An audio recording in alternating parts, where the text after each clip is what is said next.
This is the final matchup in the Unsung Heroes of the 1980s tournament. And if you're unfamiliar with the tournament brackets and you're just here to watch the matchup, then enjoy. Three of the greatest of all time, in particular the early 80s.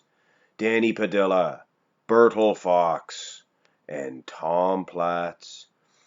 This is the Symmetry Round, so we're going to not rush through this, but we're going to skip through it fairly quickly. Danny Padilla looks fantastic. I almost might rate him number one in this, even though he is the smallest, when all things equal, of course. But it does not look equal to me. It looks like Danny Padilla looks fantastic. Bertil Fox, not the best position for him. Turn to the side here. A little unfair for Bertil Fox. I mean, his display is a whole lot different than the other two gentlemen. If anybody is getting an edge here, I would give it to Tom Platz. I mean, he's bigger, maybe even better than the other two gentlemen. So, good little symmetry round so far. Turn around and wow, this is a shocker to me. Bertil Fox almost looks the best from behind there. Look at the quality of his back. Danny Padilla, awesome. Separation, good condition. But a little too small, I think. Wow, each one of these guys takes a symmetry position, so no real clear winner in the symmetry round, and I like that. I like to rely on, boom, these. The 8 mandatory shots, the symmetry round is all over. This is the muscularity round. Already we begin with a tough decision to make. We can scooch Tom Platz off to the side there. His worst pose, this front double bicep, and this is even before he tore his bicep. Bertil Fox, what can I say? He makes everybody look like just a small boy in the arm department. Look at the size of those guns. But keep in mind now, if not for those guns, Danny Padilla would be smoking him. Look at the physique on Danny. That's incredible. But I can't sit here all day and ponder and ponder. I'm giving this one to Bertil Fox. Those heart-shaped biceps are just too much. Too much. I might regret this decision, though. Front lat spread is an easy win for Bertil this time, so he is racking up the points. It's 2 points for a win, 1 point for a second place.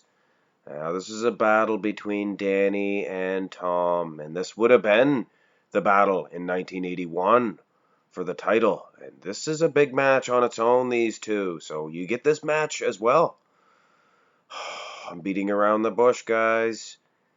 I like Danny a whole lot better aesthetically. I mean, Tom's bigger. Look at the legs. But I often say Danny doesn't really need any leg size. Maybe in a comparison against somebody else like Tom Platz, but when you just look at his physique, I'm going to give this one to Danny again. So this is a mirror image of the first pose. The side chest, and Danny Padilla actually falls in last place this time, and that's incredible when you just look at his side chest. He looks unbeatable. Bertil Fox, he is the epitome of the 70s bow, as I say here. He sticks out his chest. Look at that rib cage. The arm, he always makes everybody look just like a boy here. And Tom Platz is no exception. Tom looks almost just as good, though, when you look at the pecs. Fantastic, and he has those legs. This is a close one between them two. Of course, if the 70s look is not your thing, boom, look at this. Almost like a most muscular here, Bertil Fox. Look at the delts, everything, even the conditioning. You pretty much have to give this one to Bertil Fox. He's almost just too much in a lot of these poses for these other two guys, but Tom picks up his first 1 point. And you almost have to just write this whole matchup off. Bertil Fox is dominant. It is a race for second place, I believe, the matchup between Danny Padilla and Tom Platz. And this time, Danny Padilla is getting the Duke. What a side tricep on Danny Padilla. And if you look at Bertil Fox, just unbeatable. The rest of the physique, though, on Danny, it is better, in my opinion. But Bertil Fox, he is just so huge. And look at the striations. It's a bad picture, like the picture quality itself. But you can still see striations in his tricep. Wow. This is a dominant victory so far, and I don't believe either of the other two gentlemen will ever catch Bertil. The rear lat spread is a very controversial one. Couldn't find any decent ones of Danny Padilla. There was a very old one, and it was just a disgrace to even put it up here, considering he may have the best back of all three of these guys, and it's just terrible. It hurts me not to put it up here and to award him no points. Tom Platz, it's not the most aesthetic rear lat spread of all time, but it sure does battle in a comparison. Look at the trap separation. Granted, though, this is not a prime time Bertil Fox, but the only rear lat spread I could find. You know what I'm going to do? I'm going to give Danny Padilla and Bertil Fox just the 1 point. To be fair, I mean, come on, guys. You see Danny Padilla's back. It is great. And Tom Platz actually picks up the 2 points here for his victory over one brutal Bertil Fox. And now, cast your eyes on the back of Danny Padilla. And now you can see why I did award him the point. You can never be safe to assume in bodybuilding until you do the comparisons. But my soul, we are safe to assume that he had a good rear lat spread. It had to be. He's winning this one. He's just too perfect. Him and Tom Platz are battling for first place. Bertil Fox, not the best pose for him, Mr. Fox. He does have the big arms, things of that nature. He's just holding himself wrong. I don't know. I can't explain it. Tom Platz, he looks good. Good quality muscle separation. But look at his bicep and tricep, his right arm. Just looks small in comparison. Anyway, Danny Padilla and his perfect pose. He picks up a couple of points here. The ab and thigh has to be an easy victory for Tom Platz. It has to be. I would like to put him up against a Sean Ray or a Charles Claremont, a real aesthetic guy, because Tom, he is not aesthetic, even in this pose. But mechanically, he is beating everyone. He has really deep, thick muscles in those abs. I mean, look at that six-pack of his, or 8, 7, whatever it is. Deep, thick cuts, conditioning, top plus. And it is night-night, all she wrote when you look at the quads. Feathering and thickness.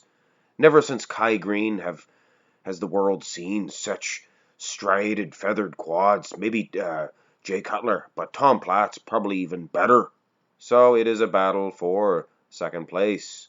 And I don't know. It is a close one between Danny Padilla and brutal Bertil Fox, but I think Padilla looks a little more conditioned, maybe a little bit better in the aesthetics department as well. But it could be a political decision, who knows. Bertil Fox is probably getting this entire competition. Anyway, Danny gets the 1 point. On to the most muscular, in which case, Bertil Fox, yes, he has been enlarged here. Don't discount my sizing abilities. He is winning this one hands down with ease. So it is a race for second place, like this entire competition, between Danny Padilla and Tom Platz. I'm not exactly sure. It could be very well be a tie between these two. I didn't actually add this up yet, but I am positive Bertil Fox has it. But as for second place, I'm not sure. But this one I have to give to Padilla. Never liked the most muscular from Tom Platz. Those legs really take from the upper body. He is good. Both of these guys are fantastic. I mean, Danny's always going to be smaller, but he's always going to be more aesthetic as well. Anyway, let's add this up and find out the results. Tom Platz places dead last in this competition, but taking nothing away from him, he made it all the way to the finals, so he is a champion in his own right. It was actually a lot closer, guys, between the first and second place participants, and if you are keeping score at home, you know very well what it is, and it is very close. 1 point between these two guys. I can't believe it. Must have screwed my math up in my brain. Danny Padilla places second. So, you know what that means, guys. And this is his first tournament win. Bertil Fox is the uncrowned champion of the 1980s, or the unsung hero champion of the 1980s. The tournament winner, of course. So, there you have it, guys. Hope you enjoyed this brackets. And a lot of these guys, you could say, they could have been the Olympia champion in the early 80s, when the Chris Dickersons were champions, when the Samir Banus and the returning Arnolds and Franco Colombos, with all due respect to those gentlemen. Anyway, look forward to the 1990s Unsung Hero tournament. That's going to be awesome. Anyway, look forward to the next video, guys. Have a great day.